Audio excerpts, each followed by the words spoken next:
It is 2 a.m. in New York, 7 in London, and 4 on the afternoon of the first Thursday of 2014. I'm Moon Conn-young. This is ARIRANG, Korea's only global network. It looks like we're headed for another bright year on the nation's trade front. Korea's trade surplus surged to a record high last year, despite the economic uncertainties gripping the globe. And with the world's economy showing steady signs of recovery this year, Korea's exports are expected to reach close to $600 billion in 2014. ARIRANG News Kim starts us off. The future looks rosy for the Korean economy in the new year.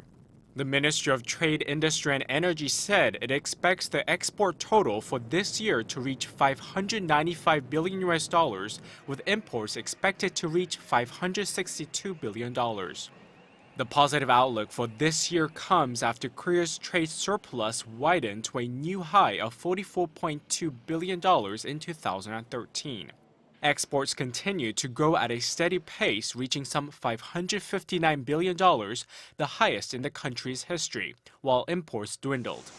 Strong outbound shipments of mobile phones, home appliances, and semiconductors are expected to drive exports in the coming year, with semiconductors sitting atop the export list. The economic recovery seen in many Western economies is likely to help Korea's exports stay on the upswing in 2014. The Korean automakers are hoping to sell more cars in the U.S. this year as the U.S. economy continues to pick up steam. The shipbuilding industry also expects a positive year, estimating double-digit growth. Orders for offshore structures are on the rise. If the orders go well, it will boost exports this year. Korea's steel industry faces a less certain 12 months. China's steel production capacities have grown rapidly, threatening Korean steelmakers. It has become another China risk factor. The weak Japanese yen may act as another hurdle to Korea's outbound shipments, but thanks to the international popularity of key product items, Korea's exports may break into new territory yet again this year. Kim Young-gil, ARIRANG News. Meanwhile, those living in Korea will see bigger utility bills in 2014 as gas prices and postal delivery services are rising in the new year. The move has drawn criticism from some quarters as it will take a heavy toll on the already tight budgets of the nation's low and middle income brackets. Kim Min-ji reports. Public utility charges are rising sharply from the start of the new year. With the price of food also on the rise, the price hikes are almost certain to increase the financial burden on households. Following hot on the heels of hikes in electricity and raw material prices, these increases are expected to occur over a wide range of fields. Starting January 1st, the Korea Gas Corporation raised the price of natural gas by roughly 5.8%. The price of gas for households went up by 5.7%, translating into an additional $4 per household per month. The industrial sector saw a 6.1% increase and the service sector a 5.5% hike. The hike follows a lift in electricity rates in November last year by an average of 5.4% in an attempt to curtail the nation's heavy electricity use. Transportation rates are also set to go up this year. The Korean Railroad Corporation is expected to increase rail prices by about 5%. The city of Ulsan is also considering plans to raise bus fares by 5%, while the western port city of Incheon raised taxi fares by an average of 17% last month. Post office parcel delivery service fees are also slated to rise starting next month. The Korea Post said an additional $1 will be added for packages, while it is also expected to impose transaction fees. The increase is a first in 9 years in a bid to make up for the deficit in postal services due to the reduction in post volume. The price of food and beverages has also gone up. Major confectionery companies, Lotte and Hete, have or are about to raise prices by an average of 11% and 8.7% respectively. Coca-Cola has also lifted the price of its soft drinks by 6.5%. Some local bakeries will also raise prices on about a third of their products by an average of 7.3% starting January 15th. Considering all the price hikes, it shouldn't come as a huge surprise to see that the Ministry of Strategy and Finance expects this year's inflation rate to be 2.3%, up from last year's 1.3%. Kim Min-ji, ARIRANG News. Now, we've seen a few fine dust alerts issued in many parts of this country over the past couple of months, and the Korean government has decided it is now time to tackle the harmful air pollution problem head-on. Our Sun Jung-in explains how. A soupy haze blankets the city, and people wear masks to combat the thick layer of ultra-fine dust particles that are thinner than the diameter of our hair and contaminated with hazardous toxins which can cause health problems. To combat Korea's growing air pollution problem, the government has come up with a long-term plan to lower fine dust levels, which are considered one of the worst in the OECD. Korea's air quality is very low compared with other major global cities or countries in the WHO, and it's about 2 to 3 times worse than the global standard. The government is aiming to lower the fine dust concentration level from the current 100 micrograms per cubic meter, which exceeds air quality standards, to a level similar to London's 30 micrograms per cubic meter by 2024. It is also aiming to reduce to 20 micrograms the level of ultra-fine particles that are small enough to penetrate deep into the human body. It also plans to reduce fine dust emissions by 35% and ultra-fine dust emissions by 45% over the next 10 years. To achieve these goals, the government has set aside nearly $4.3 billion. The main part of the plan focuses on automobile emissions, which account for more than half of all atmospheric pollution in the air. The government will increase the ratio of eco-friendly cars in metropolitan areas to 20% by 2024 and to 50% at public offices. They will also install 100 additional sensors that monitor nitrogen and sulfur oxides emission levels from factories. The Environment Ministry says that if the plan is carried out successfully, it expects the number of deaths from air pollution to be cut in half, from 20,000 per year to 10,000, which also translates to a savings of $570 billion per year in public health and related costs. Sun Jung-in, ARIRANG News.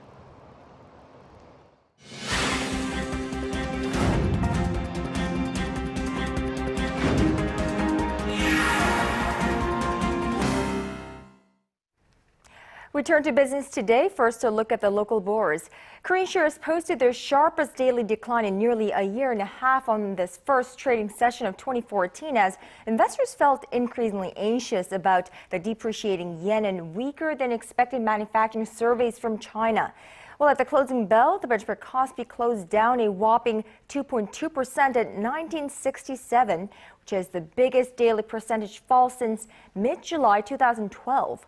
The tech-heavy Kosdaq also finished the day in negative territory by 0.7%, while on the foreign exchange counter, the Korean currency closed stronger against the greenback at roughly 1,050 won.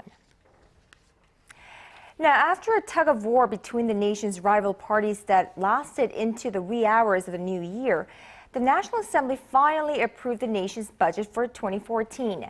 Now, a series of other key bills were also passed, of course, nearly 5 hours after the clock struck midnight.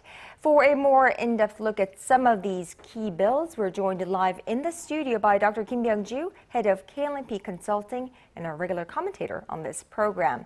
Good afternoon, Dr. Kim. Happy New Year to you. Same as well.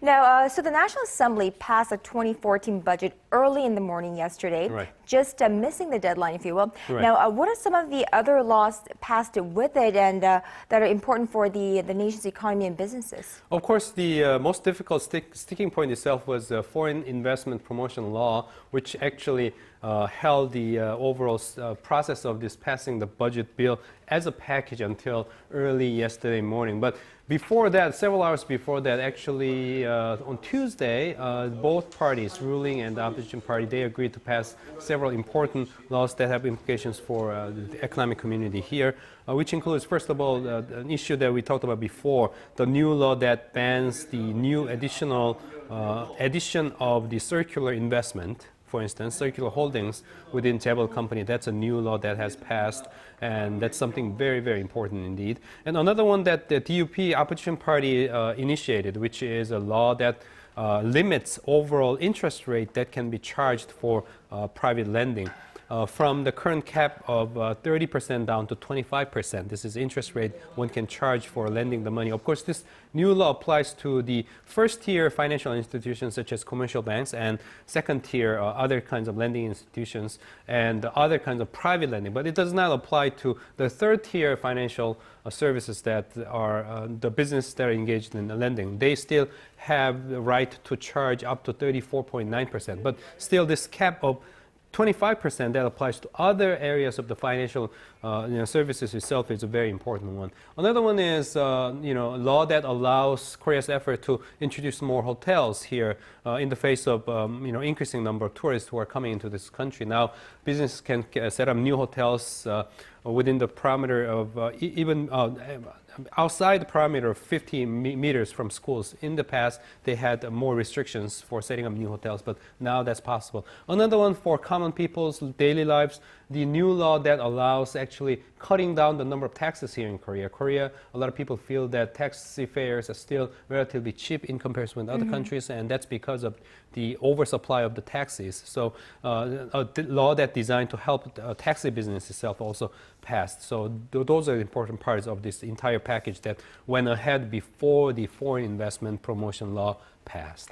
Now, let's talk about that very bill, Foreign Investment Promotion Law, which, like you said, also derailed the passage of the new budget. Almost, now, right. Right, almost it did. Now, what is this new law that's creating so much controversy? Basically, this law introduces a new change to the old system. The old system here in Korea prohibited Jabil groups to set up. Well, Jabil groups have their subsidiaries, and when those subsidiaries set up their own subsidiaries on their own, so far what has been happening is they could not invite outside investors. They had to set up 100% a share being owned by the subsidiaries of the subsidiary of Jabil company. So there was that restriction for demanding 100% ownership. But now, because of this new law that has passed with all these difficulties, now they can go up to 50% only. And the rest of the 50% of investment can come in from foreign investors. This is not about other kinds of investors, but it creates an exception for foreign investment. When they set up a joint venture company, this subsidiary of Jabil group, when they set up a joint venture, they can invite 50% share being held by foreigners. So this is definitely in line with President Park Geun-hye's pledges in recent days that she would like to see more of foreign investment being made here in Korea. Right, exactly. Now, but why is this such a big deal for the business community here and the ruling party? That is because foreign investment itself is very important here in Korea these days. And especially the ruling party has been continuously emphasizing the current trend where Korea's leading businesses have been setting up their operations overseas. So we do observe this great outflow of investment outside of the country, and to offset it, we need more investment coming in. And the business community and the ruling party have been emphasizing we need this kind of exception for foreign investment so that we can have more active foreign investment being made here in Korea. They were saying in other neighborhoods, our neighboring countries who are our competitors, Japan and China, do not have this kind of restrictions, and we do definitely need this new exception. And it will help, they've been arguing, to create more jobs for ordinary Koreans, as well as helping the business at the SME sector as well. Well, it sounds all good if we see it in that light, but the main opposition Democratic Party is very opposed to it. Why? Right, indeed. What they've been saying is this actually goes against the overall principle of limiting Jabil here, basically. And opposition party lawmakers have been saying, look, we can actually invite this kind of foreign investment without changing the law. All they have to do is for those Jabil holding companies, when they set up a subsidiary, they can just set up a new kind of entity separately from the subsidiary itself, and this is more complicated, details it's involved. But basically, they're saying we don't need the change of the law itself, and the change of the law itself actually will directly challenge the principle or consensus within the society that we need to somehow limit what we call in Korea octopus style of expansion of chaebol company itself. So they're saying new law is not necessary, and we can just bypass it, and then this business can set up these companies. But businesses have been saying, well, we need a new law so that we can have more leeway for applying this kind of technique of investment in invitation in different ways. So, but the opposition party have been very, very adamant about not introducing the law. That's why even key members, until the very last minute, key members of the opposition party were saying no to this, and that's why they had to pass midnight to agree on finally. I mean, there was a great pressure on the side of opposition party, and finally after midnight they agree, okay, that's fine, we'll accept it. Right.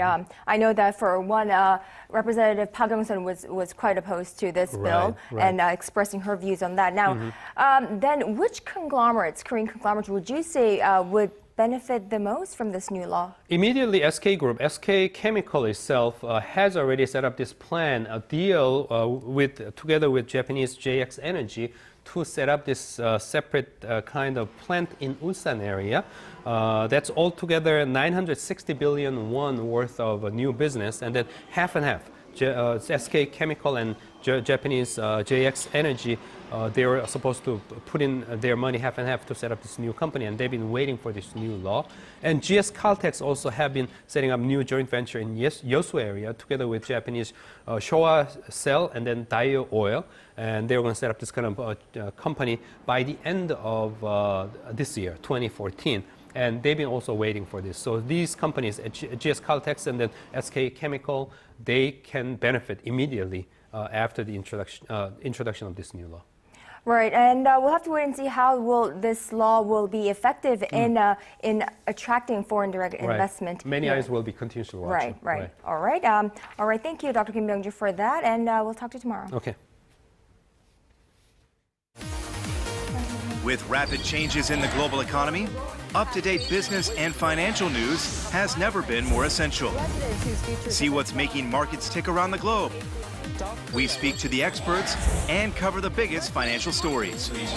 North Korea provocation. Quite good. We received a lot of positive feedback, especially from those abroad.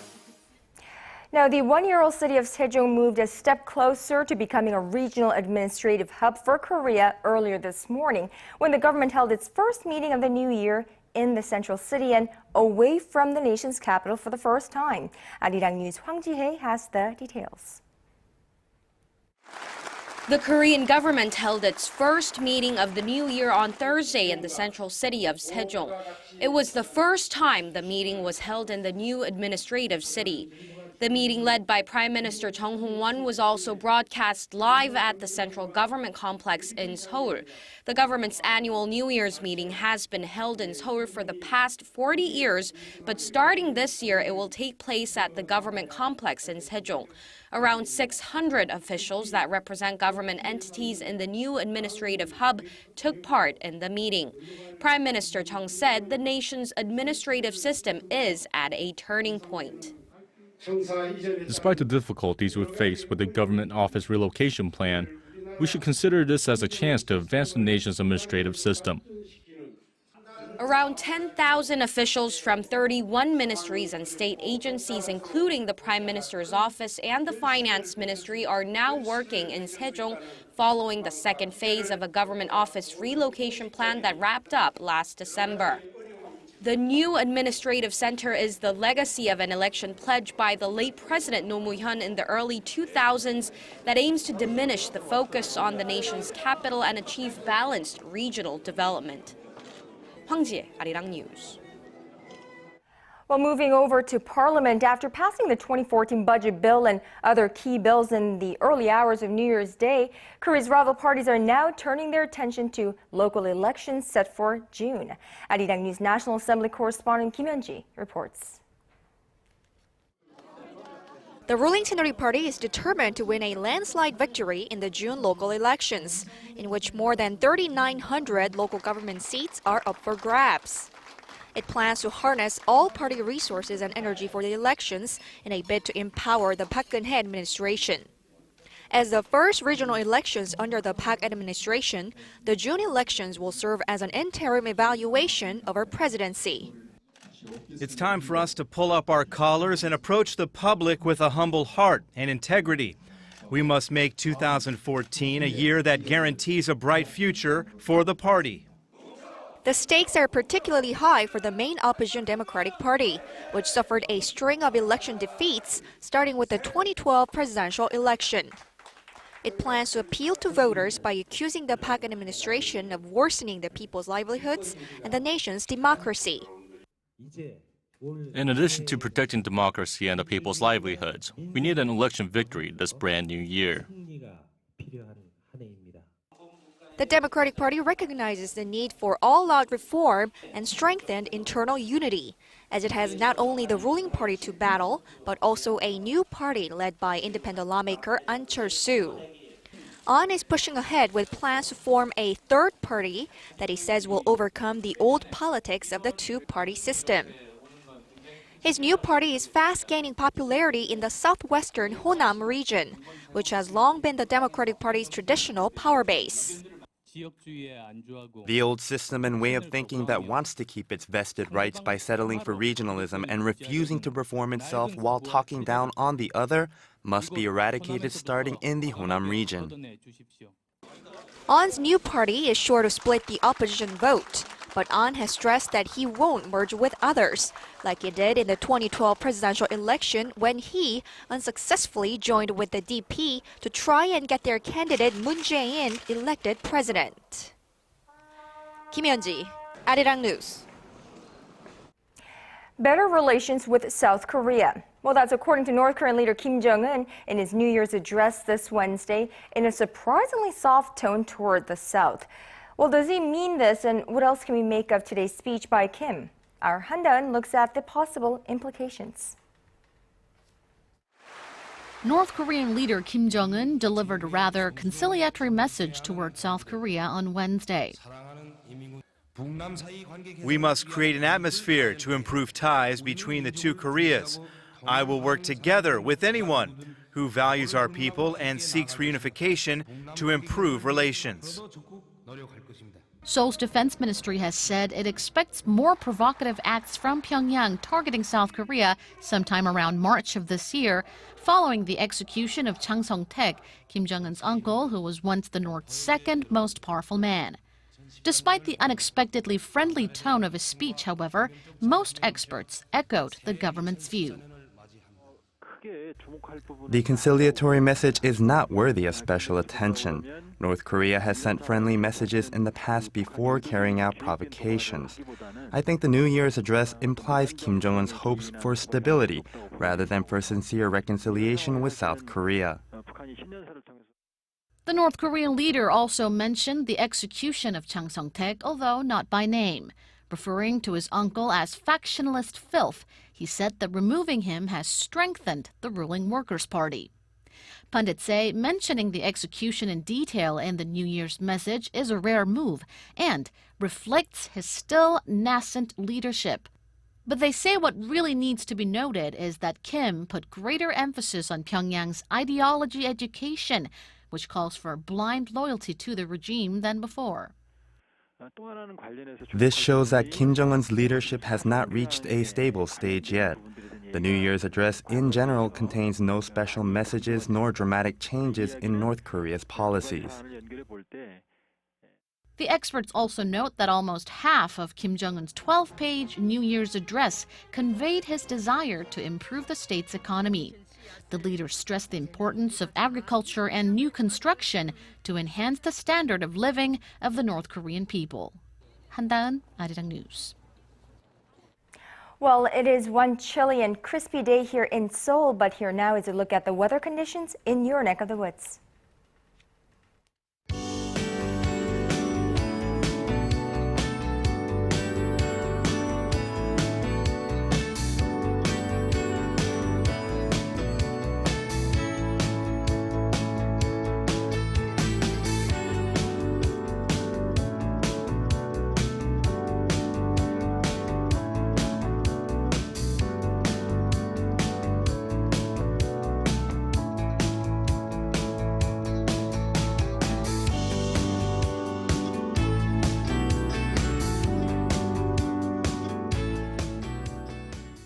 And that brings us to the end of this newscast, but stay tuned to ARIRANG. We have a lot more coming your way on Early Edition at 6.